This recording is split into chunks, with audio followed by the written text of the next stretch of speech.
Welcome to Voice Like a Lion podcast. I'm your host, Stephen Pemberton, and today I'm doing my first solo pod and sneak peek behind the scenes. I've got my own facilitator here with me today, Brittany Pemberton. Yes. So the general premise of this podcast is to talk about e-commerce myth busting. Say it. Myth busting. Myth busting. Myth busting. Mine wasn't much different. So we just want to hop right into it. And my first question, based on what people ask us, is why do you feel like people who are looking to start e-commerce want to come in at basically $0? Yeah. And many people have seen YouTube videos about drop shipping online. Yep. So when it comes to that, that's actually why I'm coming out with some shorts around that topic. Is when it talks about drop shipping, especially drop shipping is the one that there's like this biggest myth. That's like the big myth. That's like the Minotaur. That's like the Hydra or whatever it is from Greek mythology. When you think about it, it just sounds almost too good to be true, right? Where if I make something, I put a product I put my product on Amazon, let's say. I'll put my product on Amazon. Somebody buys that product. I don't even have to have that product. It actually comes from someone else and it immediately gets sent to this person. It sounds almost too good to be true. And to a certain degree, it is. And that is coming from someone where in 2021, we made $1 million in top line sales doing drop shipping. So I want you to have an understanding that it's so much harder than what you actually see and you hear from the gurus online, because it's not that simple. If you're doing it on Amazon, you got to be very careful on how you do it, because if you don't do it right, you end up getting shut down and being tens of thousands of dollars, maybe even worse, in the hole. And if you're doing it on a Shopify store, then pretty much everyone and their mama have seen those same videos you have. So how are they going to be different? I actually saw an ad where someone was saying that they were going to give you a free Shopify store with 20 money-making, highly profitable products. And I thought, wow. So if I see this, how many other people are also seeing this ad? Let's say that I got my free shop with those 20 products, and then you got that shop with those same 20 products. Now you and I are in competition. Now imagine times 1,000 people, times 10,000 people. That is a super saturated market for the same exact templated out store for the same exact products. It's going to be very, very difficult for any of us to make money. So I just want to give you an understanding that is it possible to make millions and millions of dollars online and drive the Lambo and have the house doing drop shipping? Yes, absolutely. But do not be fooled by just everything that shimmers and shines is not gold. There is so much more that goes into the behind the scenes of actually learning the skills and how to build a website, how to build a following, how to get people to the thing, how to find the right supplier, how to find profitable products. There is a lot behind the scenes. From the people that we have mentored, our clients, a lot of people who come to us, even friends and family, they want us to help them. Yeah. But they don't have like this understanding of what it actually takes. So yeah, I think what's interesting with that is people, because just going back to my last answer even, is people be working a full-time job and they'll reach out to us and they'll say, hey, I want to make extra money. And that's fantastic. I usually tell them that's great. Here's some ways you can do that with the skills you already have. And they'll tell me, no, I just want to list a product up, somebody buy it, somebody else send it.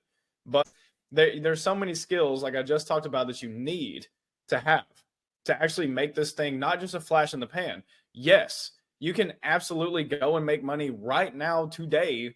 If you run ads to something, you can get some sales now, but it's not sustainable. You're not building a brand. So I think it's just important to get context and have a vision for what you're even doing. Are you trying to make an extra $500? Maybe drop shipping is not your best idea. Maybe e-commerce in general, probably not the thing. You can probably go make an extra $500 doing something much easier without the skill gap. So just take inventory of what your big reason why is. So let's say I am that person. I'm in the job that I hate. I want to start selling online. Like, what's step one? Like, where do you send me? If you're working like a buddy who was on the podcast, and you're in Nike and you're helping them with their online store, you can learn every skill that you need for e-commerce right there in doing your job. Now, if you're a sheet metal cutter, then you're going to need some other things to be able to actually figure out what the skills are to go online. First and foremost is I would, if you are honestly, that's your dream, that's your vision, that's what you want to do, and nothing's going to stop you and nothing's going to redirect you to anything else, I would take the time just to go look up videos, go look up other people, go look at these gurus, go look at the people who are online teaching this stuff. Just go watch their actual videos. And I would not start with the ones that they're showing all the glitz and glamour. Go as far back as you can. Because if you can go as far back as you can and look at their videos from when they started, perhaps, and see, well, how did they actually get started? Oh, they were driving a 96 Honda Civic, and this is where they started in their mom's basement. Now you can see the progression and understand the pains and the difficulties before you learn the skills. If you're honestly, if you're looking to learn skills, there's people that are in the industry that they recorded their whole process. Go and watch those things too, just to get an understanding of what a shop is. If you want to do a Shopify, to get an understanding of how to do a listing on Amazon, on what does it mean to be gated and ungated? What does it mean to have vetted suppliers and to do all these things? Go learn terminology. Go learn terms first. So when you go and listen to these people online, you'll be able to have an understanding of what they're saying. So that would be step one. Yeah, and I think that many people will get into the learning process, and sometimes it can lead down a lot of different paths, especially if you get on YouTube and you just type in e-commerce. There's so many different opportunities, even within e-commerce. So what is your viewpoint on what people should do whenever they go into that YouTube university space to learn? That's a great question. For me, what I look for when I look for somebody online that I'm watching and I'm wanting to gain value from their content is I want to see their track record. So what I want to see is if they're teaching people online how to do this, where do they get the credibility? If I go backwards in time, can I go look at their testimonials? Do they actually have some? Have they actually had people be successful? Are they successful for real? Are they showing you screenshots of the success that they've had? If so, and if that's like on a consistent basis where it's like, hey, this just happened, instead of it being motivational and really high quality where they're standing over the ledge of their, multi-million-dollar condo looking out over the beach, where it's actually them on the computer, it's them working with clients, it's them going to events, it's them speaking on stages. Now they have credibility. So that would be someone that I would look at and look for. That's, for me, a lot of times with the fancy cars, that's great. But I just want to hear, and for me, being a little bit further down the road, I'm able to listen to the content and know, oh, that person's for real, that person's not for real. Same way where if you're in the sheet metal industry and you're transitioning online, if I came in, I said I knew everything about sheet metal and I started trying to tell you different terms and terminologies, and you're sitting there laughing at me because none of those things exist and none of those things sound like anything in that industry. It's the same thing when you transition online. There's going to be people who they're not good actors. I feel like many people will get online and they'll get into the YouTube university kind of space, or they'll buy a course or something like that. And what is that point in time where you really start to put in investment, like time investment into actually doing the thing, or financial investment into starting to create the business? So this is a real story. So there was a gentleman who I was a guest on his podcast, and I was talking to him about our successes in e-commerce. And he said that his son had actually just started an Amazon store and he was not having a good go of it. And he was wondering if I would just sit down and talk to him. So of course I said yes. And I sat down and I talked to this gentleman, and he had invested. So he was pretty much exactly what we were talking about. This guy who was full-time in a warehouse. He was in his mid-20s, and he had invested his entire life savings in the product, and he had sold one. So $5,000 in, one sold, and that was to his mom. So that's not me bringing that up to, okay, point fingers, laugh at this guy. But I'm bringing it up to say that he told me that he had researched and learned for 3 years before he bought this stuff, but somehow he had made a $5,000 mistake. What happened? So it's what had happened, and this is my personal opinion. is he got absorbed with that one business model. So I think it's really important to look at e-commerce as a whole if you're going into it and get an understanding of not only, oh, this looks really good, I could do this, but what has long-term sustainability and growth? What can you find that has that? Two is, if you do decide, like this gentleman did, to do one vertical, see who you can find. Go on LinkedIn, see who you can find. Go on Instagram, see who you can find in that same vertical doing that same thing you want to do, but they've already done it. They're further down the road, and just hit them up and say, hey, I'm actually about to invest my whole life savings into doing the same thing that you're doing. Would you mind just hopping on a 15-minute call just to look at this thing and tell me that I'm not making a huge mistake? Because you not only want to have the know-how by going and spending 3 years to know the stuff. Knowing and doing are two different things. So you may know everything about the subject matter, but until you apply it, you don't know if it's actually going to work for you. So if you can have somebody who it's worked for them come into your life for even 15 minutes, even if you had to pay them, like this is when you're talking about making investments. If you hit somebody up and they say, yeah, I'll spend 15 minutes with you, but it's going to cost you $150. What if that $150 saves you $5,000? So what I want you to understand is that's the difference between investment and a cost. If you invest at 150, that person tells you, hey, this isn't great because of X, Y, and Z, and here's a couple things you can go look for. That $5,000 can either be saved or invested into an area where maybe now you make it 5,600. So you grew money. You actually put a multiple on it. So that's my opinion on that. I think that it can be kind of intimidating to reach out to someone that is at a way higher level in the thing that you're stepping into as a beginner.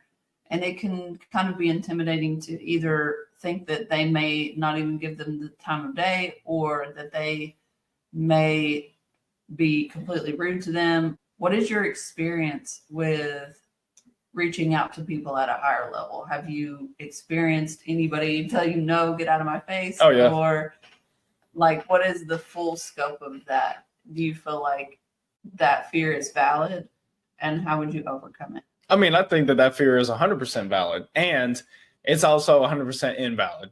So you may be saying, Stephen, that's not possible. That's 200%. But here's why it is 100% possible. Is it's a valid fear. There's plenty of people that I've reached out to that either A, they never responded.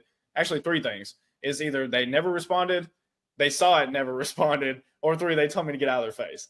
So what I learned from those three things was, one, if they never responded, they never saw it, I just keep following up. Like keep following up. Because if they're big, they may be really busy. They might not see it.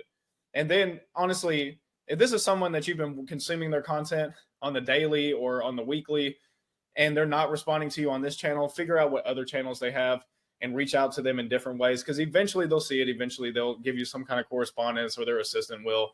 Two, if they see it and don't respond, then go back to what I said with this one. Just follow up, keep following up, and just explain to them, this is who you are. And then what I would do for follow-ups, instead of just like asking for help, is give them value. And what I mean by that, it's like, hey, Steven, I just watched your newest piece of content where you're talking about e-commerce, and I just listened to the whole thing, and this was my biggest takeaway that I got from it. Also, I have this one question. When you said this, would you mind elaborating this piece for me? And now me as the content creator, I can say, oh, well, I needed to go a little bit more in depth when I'm talking to people, but you added value. When you're adding value, now let's say I still don't get back to you, but I see it. Just keep following up and you will eventually break through. And then three, for the people who tell you to get out of their face, that's perfectly okay. For every person that tells you get out of my face, I promise you there's like 5 other ones who will give you their time. My experience has been that I've built a network in this past year of people that are multi-millionaires. One dude who's got $1 billion worth of real estate invested. And these are people that I can just hit up. I can send them an email. I can call them. I can text them. Like, these are people that I've grew that community through doing the exact thing I'm telling you to do. Is that scary? Absolutely. When you're not making millions of dollars, when you're not a billionaire, it is very intimidating.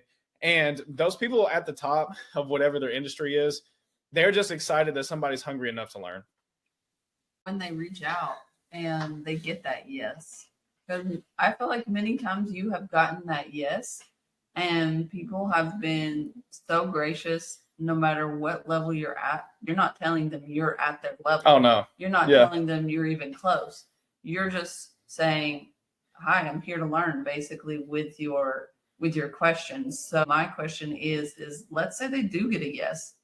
What do they do to prepare for a call like that? Because that can be pretty intimidating. Do your due diligence. Like, actually take your time. Don't get on this call and ask them about their story. And the reason why I'm saying that is that's not helping you and that's not helping them. And yes, maybe you will get to learn about who they are, and that'll be really exciting, and you got to learn something, but it's nothing of real meat and real value. Go, if they have content, go look at their content. Go figure out who they are, what do they do, what do they stand for. Then when you get on that call, if you know that they're in the real estate industry, is I'll use that guy who got $1 billion under investment, is go to this guy and say, hey, thank you so much for taking this call. I'm not going to take a lot of your time, maybe 10, 15 minutes. I've only got 5 questions.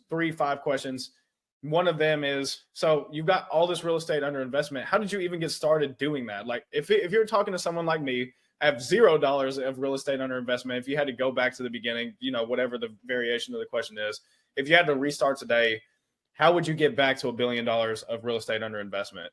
Now, all of a sudden, that's a real question. They go, well, if I had to completely restart, I'd do X, Y, and Z. And then it's like, how would you get the capital to do that? Well, I would do this and I would do that, or I go whatever it is. But taking the time to do your due diligence and learn the people you're getting on the call with, you're going to get to ask really good questions, because the power of your question is going to dictate the power of the answer. So just taking that time to get really good questions will get you the value that you really need to actually move your life forward. Yeah, I think that's going to be really helpful for people, because a lot of people believe that they have to be at a certain level before they can even be in the room. Yeah. I mean, that's the way that I used to feel. But I truly, and I honestly mean this, for anyone who's listening to this, you could easily reach out to me. And if you did it in the way that I just outlined, and you gave me vision for who you are and where you're going, I'm more than willing to get on a phone call. Because if I can understand that maybe you have nothing going for you right now, maybe you just lost your job and you don't have any skills in the e-commerce industry, maybe you don't have any skills in the B2B industry, but you're wanting to grow and you have a vision for your life that you're saying, Steven, I've done all these things. I'm working on my mindset. I'm reading these books. And I know that in the next 5 to 10 years, I'm going to be a millionaire, but I need help right now. And I just have 3 really easy questions for you. Would you mind getting on a quick 10 to 15 minute call? I'm going to tell you yes, because I'm excited that you want to talk to me. B is I want to give value back. So you're taking the time out of your day. You've heard something that added value to your life. So now I get to add value back. So definitely do not be afraid to just reach out. And that's one big thing too, is being willing to take those hits on the chin. Because I can't tell you how many people you'll have to reach out to before you get your first yes. And we hear that when it comes to making a sale, but it's the same thing when you're selling yourself. When you're doing this networking, you may get a few no's at first, and they may not all be very nice, but the gold is on the other side of those. Continue to push through and just learn, add value. Actually take the time to say, hey, Steven, this happened just the other day where a guy sent a cold email to me. And he had taken the time to take a screenshot, draw arrows, and say, hey, this is your analytics on your YouTube. These are some things that are missing. This is what could be better. Here's some other stuff. It was mine. I could see it. Now, is he using some kind of software? Probably. I hope he is, because it's going to make his life much easier. But it was personalized. And since it was personalized, I was much more willing to get on and say, hey, man, let's schedule a call. I would love to talk to you. I would love to go into a little bit different part of e-commerce. And this is for the person who they have the finances, they have the knowledge, they have everything, but they just haven't gotten started out of fear. What do you tell them in order to help them just get started?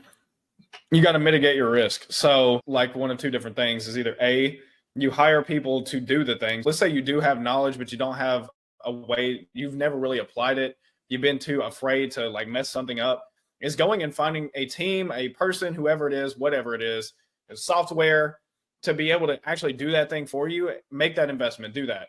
The other one is if you have the skill sets and you're just afraid that you're going to make the mistakes, you don't know how to grow, you don't want to be like the guy who lost $5,000 on his products, hiring somebody to mentor you, to help you move along the path, that's going to be your best investment, because those are going to be the people that's going to be able to speak to you and keep you on the path and help you avoid the major landmines in the road.